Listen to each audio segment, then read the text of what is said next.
my name is Beth Hiley here for Board Game Geek. I'm sitting down with Adam Rayberg from Adam's Apples Games.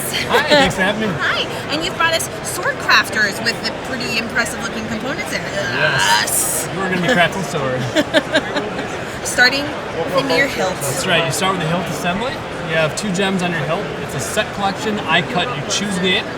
And the goal of the game is to end with a sword. You're going to be scoring points 3 ways. If you have the longest sword, you get 6 points. If you have a sword of quality, 2, 4, 6, 8 for chaining up gems of the same color. And you count that for every side.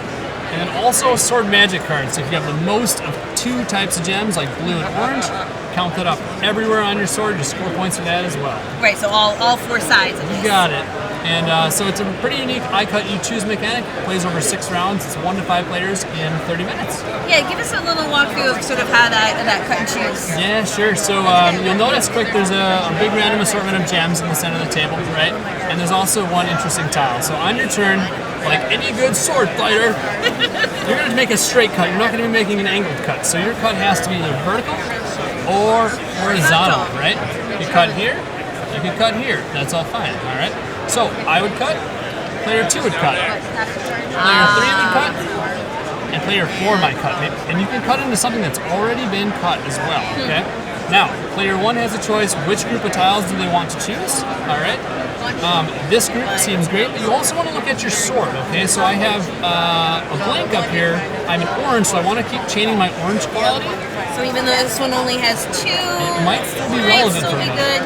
And I have a yellow over here, so I think I'm going to punt on orange, which really hurts because it's great, and go for something that's going to give me yellow here, and start maybe some new chains, okay? Yeah. So I'm going to go and take this group. You take all the tiles, you craft them all into your sword, and then I'll just kind of show you how that works. Yeah, you're actually constructing here. It's pretty cool, right? All right. And incredibly solid too. Incredibly solid, surprising. We're just stoked about the manufacturing quality. It was a big concern, but it's great. People love it here, and things are going really well. So I crafted all these into my sword, and this tile means I'm also going to be first player next round too. Player that with your takes that. Cool little first player token there. That's right, with my cool little anvil, right?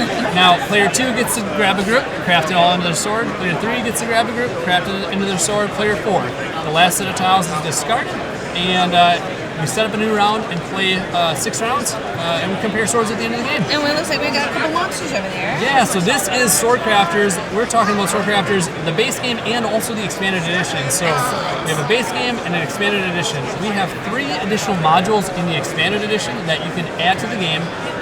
They add new goals. So first off, we have monsters. You want to prepare for the onslaught, right? So you want to make sure your sword is prepped against the goblins, against the trolls, against the slimes. To take this card at the end of the round, you need 2 greens in a row. Do I have it? Yes. I do. Awesome. So I can take this and I would score points for that. Now, that removes it from playing from other players too. So that comes into play when it comes to selecting monsters as well. Another piece of the expanded edition is we have sword tips. You can adorn your sword with an actual tip. Which I'm going to just kind of put on between us here, so like so. Awesome. And so if you have 2 red, 3 orange on this one, on any one side, you're going to have 7 victory points, right? So you have to think about quality, but also chaining these long-term goals. The third piece of information, really quick, is sword relics. We have 8 different sword relics in play, and these are going to be swapped into the grid in the corners, and they're going to follow the I cut, you choose mechanism that we just talked about before. But now there's points in the grid, direct points in the grid, so it's really interesting. Yeah. Well, how long do you think a full game would take? 30 minutes.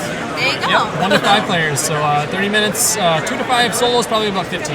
Well, if you guys would like to make some swords, this is Swordcrafters, which is being published by Adam Apples Games. This is Adam, and thank you for letting us take a look. Thank you.